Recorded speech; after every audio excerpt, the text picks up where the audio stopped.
नमस्कार। दूरदर्शन के घर गृहस्थी कार्यक्रम में आप सब लोगन बहन लोगन के स्वागत बा, अभिनंदन बा। आज ये कार्यक्रम में दुई गो मेहमान लोगन के हम आमंत्रित कैले बाड़ी। हमरे दहिने ओर बैठल हैं बहन रश्मि पाठक जी। ई गृह उद्योग से जुड़ल हैं और लोकगीत के गायिका हैं, बहुमुखी प्रतिभा के धनी ई हैं। तो अब इनसे हम परिचय आपके दिवाए और ओकरे बाद हैं बहन विनोदिनी पांडे जी। ई ब्यूटिशियन हैं, रोजगार के तौर पे कि अपनौले बाड़ी ब्यूटिशियन के काम के, और ओकरे साथे साथे देवी गीत बहुत बढ़िया गावेलिन। और ई ब्यूटिशियन तो हइये हैं, अपन ब्यूटी पार्लर चलावेलिन, साथे साथे कई गो लड़किन के ई रोजगार भी देहले बाटिन। तो बहन लोग आप लोगन के स्वागत बा स्टूडियो में। और सबसे पहले बहन रश्मि पाठक जी, हम आपसे जानल चाहब, आप हमरे दर्शक बहन लोगन के बताएं कि आपके अंदर का गुण बा। जैसन कि अब्बे हम कहली ना कि आप बहुमुखी प्रतिभा के धनी एगो महिला हैं, तो अपने बारे में आप बताएं हमरे दर्शक लोगन के, कहाँ से आप शिक्षा दीक्षा ग्रहण कैली और कहाँ के आप रहे वाली हैं। सबसे पहले तो घर गृहस्थी के माध्यम से दूरदर्शन में आप आमंत्रित कैले बानी, ओकरे खातिर बहुत बहुत धन्यवाद आपके। और रह गई हमरे विषय में, तो हम शुरुआत कैली रामदेव स्कूल से हमार पढ़ाई शुरू भइल। ओकरे बाद यूनिवर्सिटी से हमार शिक्षा खत्म भइल। बीए तक हम पढ़ले बानी। गोरखेपुर के रहे वाला भी हैं। गोरखेपुर में हमार सब कार्यक्रम होला।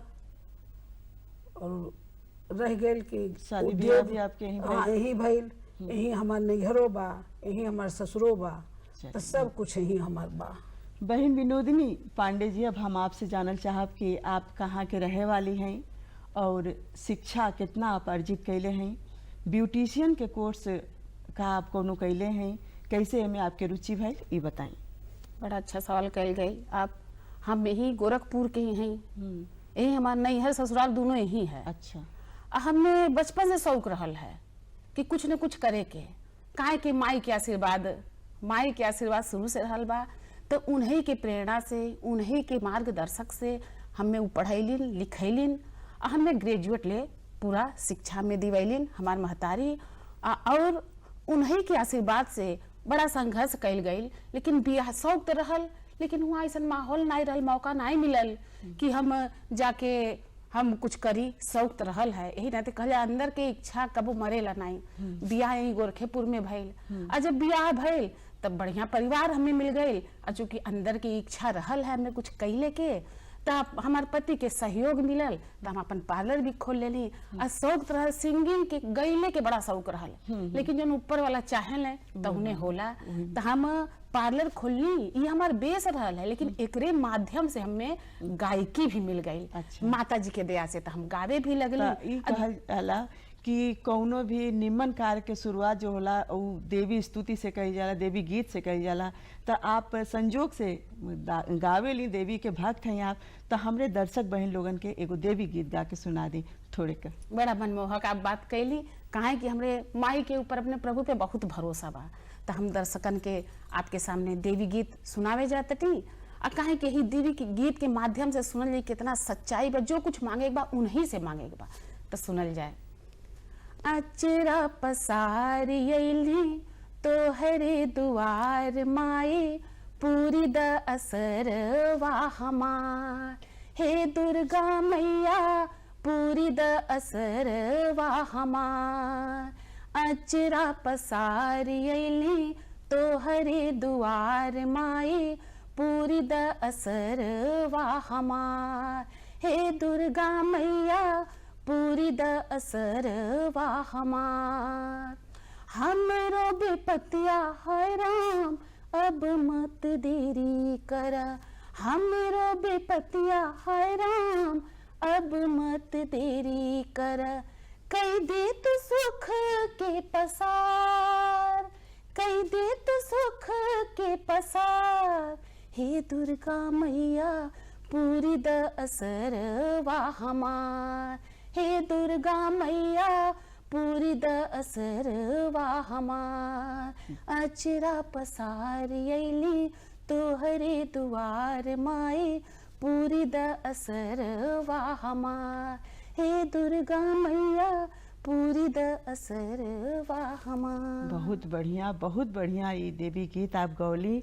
जरूर मैया आपके सुनी है, असर तो आपके पूर करी हैं। अब बैठकी के आगे बढ़ावल जा। रश्मि पाठक बहन, हम आपसे ही जानल चाहब, आप महिला गृह उद्योग से जुड़ल हैं, तो ये बताएं कि कब से आप में आपकी रुचिया, कब से ये काम आप करत हैं? काम तो शुरू कैली हरे 4-5 साल से, लेकिन शौक हमके बहुत पहले से रहल है। अच्छा। चूँकि हमार पतिदेव डॉक्टर रहले हैं, हाँ हाँ, तो आयुर्वेद के रहले हैं, हाँ, तो वह कुल बनावत रहले च्यवनप्राश। अच्छा। वहाँ तो वह देखत देखत देखत हमहू सीखी गई नहीं। हाँ। लेकिन जब अब बाहर निकल हमार कम हो गई, आवाजाही में परेशानी होए लगल, तो अब घरे बैठ के ये हम च्यवनप्राश बनाईला, वो अचारो बनाईला, पापड़ो बनाईला, नमकीनो बनाईला। ये बताएं कि च्यवनप्राश बहुत गुणकारी एक औषधि के रूप में भी इस्तेमाल कई जाला, सब बहन लोग इस्तेमाल करेली, सब घर घर में ही खाई जाला। तो अगर च्यवनप्राश घर में बना के खाए हो तो ओकर तो कोनो बातें दूसर बहुत बढ़िया होला। तो ये तनी बताई संक्षेप में हमरे बहन लोगन के कि एमे का आप डालीला, कैसे के बनाईला च्यवनप्राश के? एमे तो जानल जाए कि बहुत जड़ी बूटी पड़ला, इतना जड़ी बूटी हमें पड़ला कि अब भाई इतना जंगल के सब पेड़ पौधा लोग काट डालता कि वो मिलल मुश्किल हो जाता। लेकिन तब वो अब पंसारी के दुकानन पर विश्वास कई के ले आवल जाला। अब ओके जोन कूटे वाला रहला तो कूट ले, जोन पाउडर के मिलला ओके लेके वही के मिला के बनाईला। तो हमें डालीला 25 तरीके के आइटम डालीला, हाँ, आ सब गुणकार्य रहला, कोनो में ऐसा नहीं बा कि जौन फायदेमंद ना हो। अरे उनमें सौंठ है, मरीच है, पीपर है, लौंग है, दालचीनी है, इलायची है, सतावरी है, केसर है, बिदारी कंद है, मुलहठी है। अब सोची गिनत जाए तो बहुत समय लग जाए। हाँ। तो लिए इतना तो समय बा नहीं, तो समझी कि घर में आप बाजारे के रहला तो उसमें ज्यादातर तो सुनीला लोग चीनी मिलावल। लेकिन देखी चीनी देखत बाटी आजकल कितना शुगर के बीमारी फैलल बा। तो हम तो गुड़े डाल के बनाईला, गुड़ डाल के बनाईला, 3 किलो औरा में 4.5 किलो गुड़ डालीला, और देसी घी में बनाईला। तो ए नाते सबके हमारी च्यवनप्राश इतना पसंद आवला कि आपसे बताई कि हमके बाजारे में बेचले की जरूरत नहीं पड़ला। हमार जो नाते रिश्तेदार बाटे उहे लोग कहले कि आपे के हाथ के हम च्यवनप्राश लेब, ऐसा तो हमके बाजारवा में नहीं मिलता। चलिए, आपके माध्यम से ये एक तो शुद्ध चीज, गुड़ डाल के आप तो गुड़ तो ऐसे ही गुणकारी होला, तो शुद्ध चीज मिलेला सबके। और दूसरा एक ऐसे रोजगार के तौर पे आप अपनौले बानी। हाँ। अच्छा, रश्मि पाठक बहन जी, आपके लिखले पढ़ले के भी शौक बा? हाँ, कुछ कविता लिखे लिया हाँ, आप? थोड़ा बहुत बा। हाँ, गीत के भी आपके शौक बा। चलिए, बहुत बढ़िया बात बा। बहन लोगन के आपसे बहुत प्रेरणा मिली। और देखिए विनोदनी पांडे जी, हम आपसे बात मुखातिब हैं, ये होली के मौसम आवता, होली में इतना बयार जो फगुनही बयार चलेला, उसे देह बहुत बहन लोगन के फाटेला। ओकरे बाद से रंग के प्रभाव वो शरीर पे, त्वचा पे बहुत दुष्प्रभाव रंग के होला। तो आप चूंकि एक ब्यूटिशियन हैं, तो आप बताएं कि बहन लोग घरेलू मतलब तरीके से कैसे अपने त्वचा के देखभाल करें और कैसे ओकर रक्षा करें, ये हवा बयार से, चाहे रंग से, चाहे और कोनो चीज़ से, कि उनका त्वचा सुरक्षित रहे। काम धाम तो बहुत रहेला उनके पास होली के भी, तो बताइए आप हमारे बहन लोगन के कुछ। हाँ, ये तो बहुत बढ़िया सवाल बा। काहे कि आजकल के फगुहट चलल बा, होली के मौसम बा, और सब बहन लोग चाहेलिन होली खेलने बिना मन तो मानी नहीं, होली जरूर खेली है, लेकिन अपन त्वचा के भी ध्यान देवे बा। काहे कि हम भाई आजकल के फैशन के दौर बा, और सब चाहेला दिख बनल मेंटेन रहल, सब चाहेला, रंगो चाहे। तो ए नाते हम सखियन के ये बताए कि सबसे पहले जब होली खेले जाए ओकरे पहले अपन कोनो सावधानी बरते।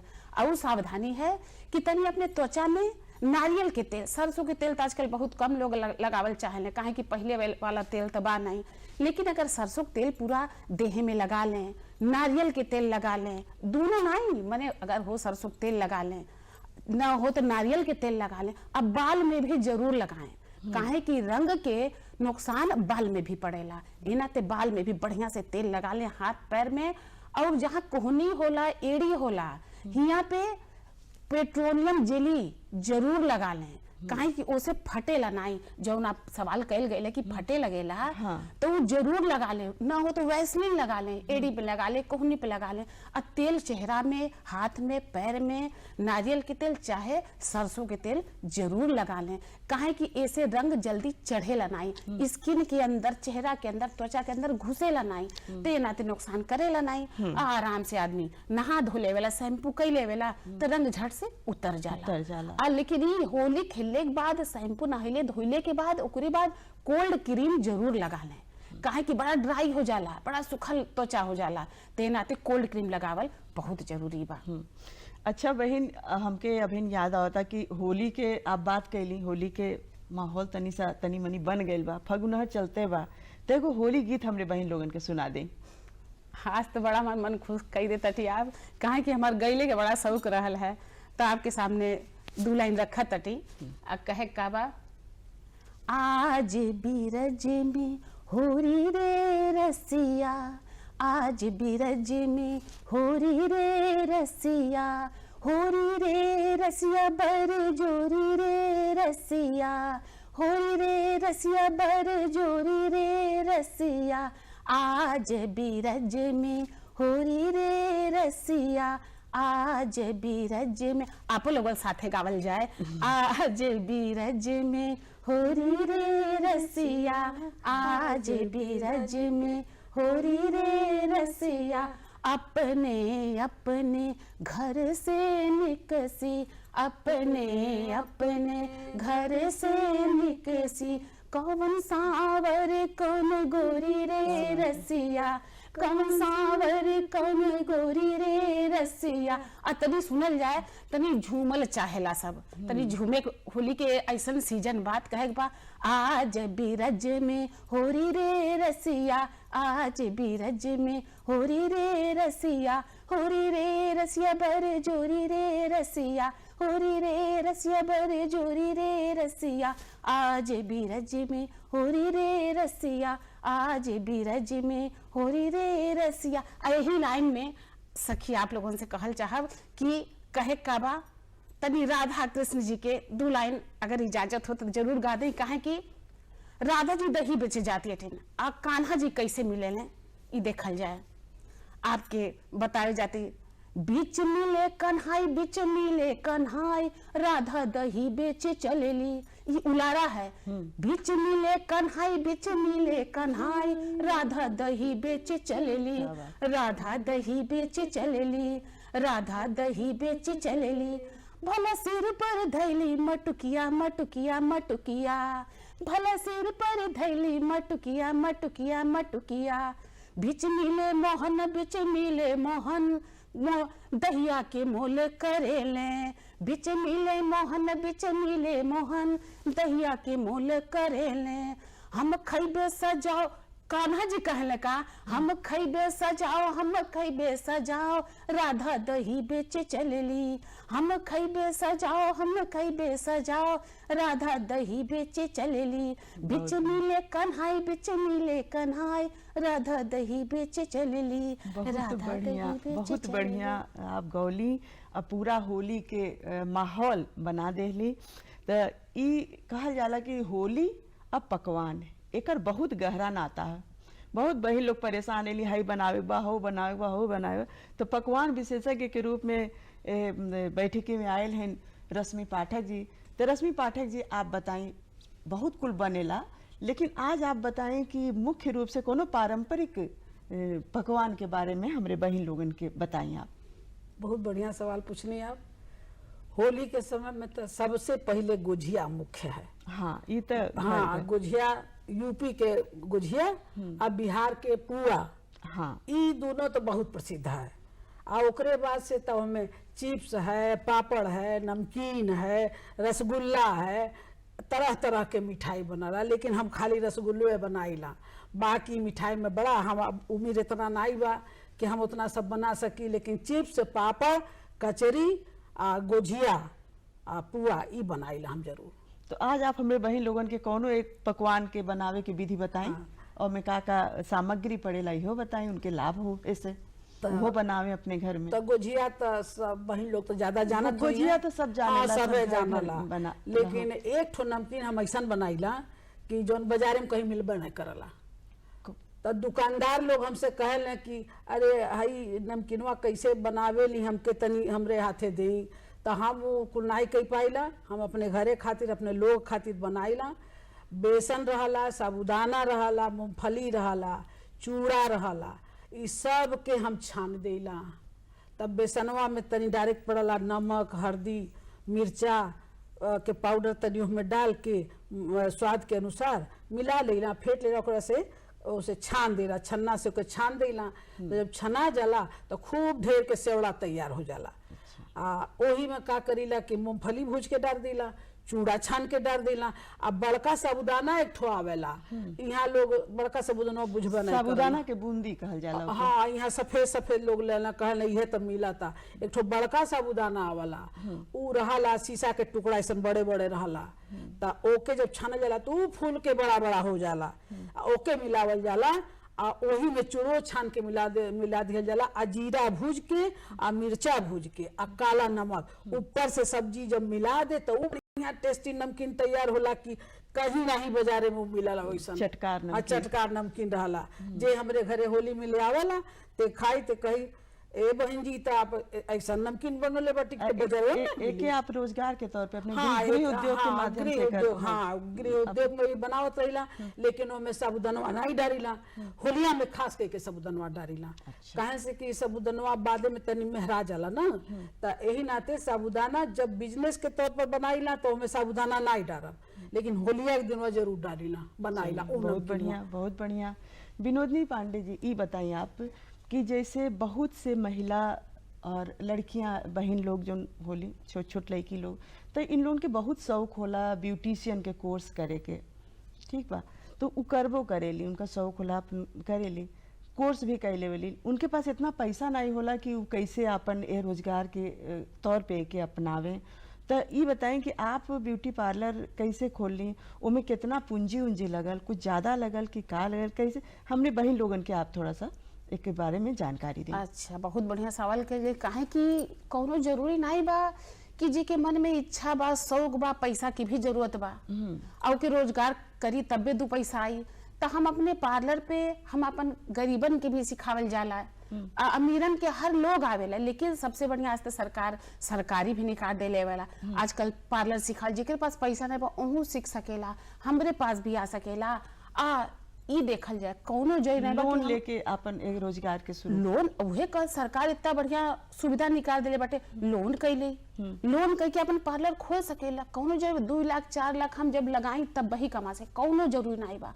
आजकल तो मार्केट में बड़ा अच्छा चीज हर पूंजी में हर रेट में आवत बा। अपन छोटा से इसका नाई कुछ करे, एक शीशा धैलेस, कंघी धैलेस, छोटा छोटा प्रोडक्ट धैलेस, अपन काम शुरू करता। अब काम जैसे अच्छा रही, काहे कि अपन व्यवहार और अपन काम अगर लेके चली तो बढ़त जाई आगे। अब बढ़त जाई पूंजी जैसे जैसे आवल करी, अपन और दुकान में सामान बढ़ी ले जाई, कैले जाई, कौनो कठिन बात नहीं बा। हमहू ऐसा ही कैले बाटी। ते नाते हम सबके समझाइला कि कौनो जो नहीं बा, आपके ढेर पैसा हो तब भी आप बिजनेस कर सकीला। आप पार्लर खोलले रहली तो ओकरे खातिर कोनो सरकारी अनुदान ले रहली या? हाँ, एकदम उतना बजट रहल नहीं है तो हम सरकार से लोन ले ली, सीख तो ले ली, सरकारी में सीखले रहली। अब आजकल सरकार एक से एक बढ़िया बढ़िया नियम भी निकल गई बा, तो हम सरकारी सीख ली। फिर ओकरे बाद अपन लोनिंग करेनी, लोन करा के अपन दुकान खोली। हम छोटे पर से ही स्टार्ट कैली और जैसे जैसे शुरू भइल कहली ना, सबसे ऊपर वाला अपन कर्म और ऊपर पे दृढ़ विश्वास जब रही तो कौनो आगे बढ़ले में केहू रोक ही नहीं पाई। सही ये बात तो भरोसा बा। आज करत करत आज ए लायक भगवान हमें कही दिले कि अपने तो कैले बाटी, दो चार जने के रोजगार भी अपने पार्लर में दो चार जने के कितना धइले बाटी। कितना लड़की लोगन के आप रोजगार दिलवाए? ए समय तो अभी कितना गिनी, जब से हम दुकान खोली बड़ी बड़ी लोग सीख हमरे दुकानी से गईली न, आपन खोल आपन खोल लेलिन। काहे कि जौन हम परेशानी झेलले बाटी सबके समझल जाता कि जे हो सीख के जाए हमरे दुकान से, वो कुछ न कुछ रोजगार जरूर कैली। आज ले सब करत येटिन, आज ले मिलेलिन, बड़ा धन्यवाद करेलिन। अभिन भी ये समय हमरे दुकान पे दो चार लड़के काम करत येटिन, आ कुछ ट्रेनिंग भी कराइला। वो सब लड़की बाटिन सीखत येटिन। पहले सीखे लिए ओकरे बाद से आपन के हाँ, रोजगार सीखेलिन। हमें जरूरत होला अपने पार्लर पे धई लेला, नहीं तो कहीं उनकर जुगाड़ लगा के उनकर व्यवस्था करा देला कि रोजगार उनके दो पैसा उनके मिलल करे। चलिए, बहुत पुनीत के ये कार्य बा और बहुत बढ़िया। ऐसे बहुत लोगों के ये बहुत बढ़िया काम है कि आपके माध्यम से केहू के रोजी रोटी चलता, केहू के काम मिलल बा वो अपन करता। ये बहुत बढ़िया काम है, सबके करे के चाहिए। बहन रश्मि पाठक जी, अब कहल जाला कि होली जोन है फगुआ चलते बा, कहल का जाला कि मन होली जब फगुआ खत्म होला तो चैत आवेला, और चैत के पहला दिन ही फगुआ होली के पड़ेला, है ना? आप जाने ज़्यादा लोकगीत के चूँकि जानकार हैं तो आप ज़्यादा जानत हो, तो ये बताइए चैती फिर रोपे गावल जाला। चैती के ठो माहौल बनल बा, तो हम चाहब कि हमारे बहन लोगन के आप एठो चैती सुनाई थोड़ा सा बानगी। अरे तो होलिये शुरू होला, होली जहिया रहला तो चैत के पहला दिन रहला, वही दिन तो होली होला। लेकिन अब चूंकि तनी हम लिखबो करीला तो अब उतना जौन सरस्वती माँ देहले बाटिन ज्ञान उतना थोड़ा बहुत कुछ लिखीला, तो दू लाइन हमें के फगुआ गीत भी सुना दे, ओकरे बाद चैती सुना के सबके हम आनंदित कर दे। बहुत बढ़िया, सुनाई। पहले तो अपन रचना सुनावताटी फगुआ के, सुनल जाए, नीक रही तो आपो लोग खुश होखब, आ गलत रही तो क्षमा करब। तो लाइन बा फगुआ के।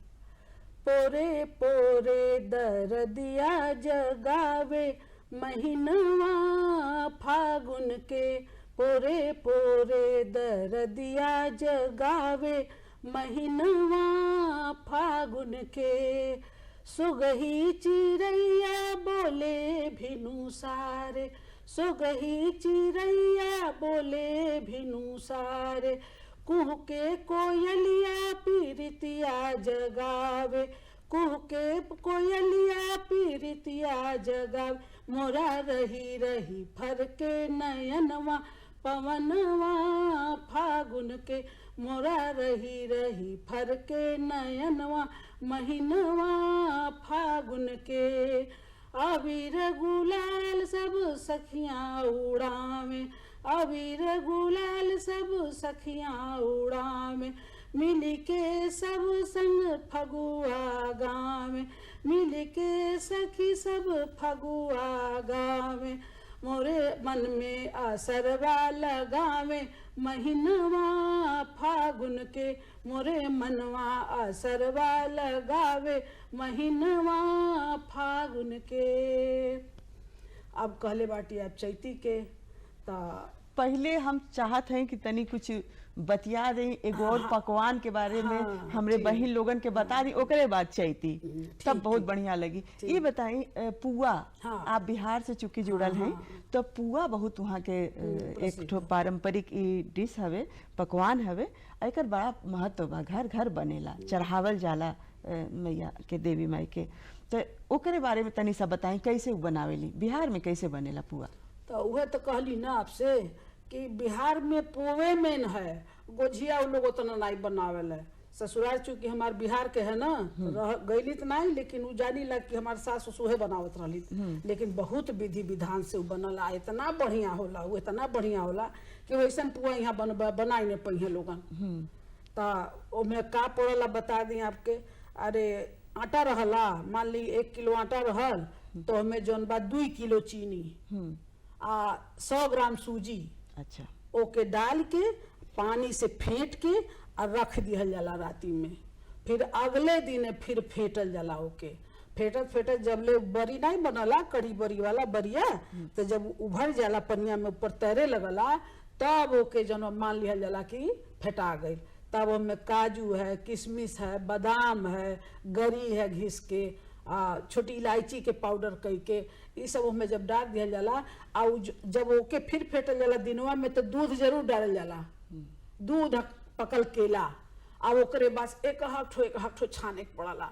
अरे समझी कि गोड़वे एकदम दुखा जाला एक कुआ छानत छानत, लेकिन इतना नीक होला कि हम आपसे का बताएं। सही आप बात। लोग अइबा होली में हमरे घरे बानी, हम गोरखेपुर में बिहार बहिन में लोग बनावे ली खाए वाला लोग जो है वो खाला कैसे बनेला, कितना श्रम से बनेला, ई बहिन लोग ही जाने ली। आपकी बात से ही जाहिर भई। चलिए अब चलत कार्यक्रम के हमरे समय भी तनी अब नक्शा गइल बा, एगो चैती अवसर पे सुना दे हम बहिन लोगन के। चलिए आपके मन बा तो सुना दी भाई। चैत मासे चुनरी रंगा दे हो रामा, लाली हो लाली। चैत मासे चुनरी रंगा दे हो रामा, लाली हो लाली। चुनरी रंगा दे झुलवा सिया दे, चुनरी रंगा दे झुलवा सिया दे। आरी आरी गोटवा लगा दे हो रामा, लाली हो लाली। आरी आरी गोटवा लगा दे हो रामा, आरी आरी गोटवा लगा दे हो रामा। आरी आरी गोटवा लगा दे हो रामा, लाली हो लाली। आरी आरी गोटवा लगा दे हो रामा, आरी आरी गोटवा लगा दे हो रामा। चैत मास चुनरी रंगा दे हो रामा, लाली हो बहुत बढ़िया, लाली। बहुत बढ़िया और बहुत बढ़िया। ये बातचीत आज के भइल बैठकी में रंग होली के पूरा चढ़ गई। बहुत बढ़िया बढ़िया मीठ मीठ पकवान भी बहिन लोग आज ओकर स्वाद चखले हुई हैं। तो अब आप लोगन के बहुत बहुत धन्यवाद एक कार्यक्रम में आवे खातिर, बहिन लोगन से अच्छा बढ़िया बढ़िया बात बतियावे खातिर, बढ़िया बढ़िया गीत सुनावे खातिर। नमस्कार।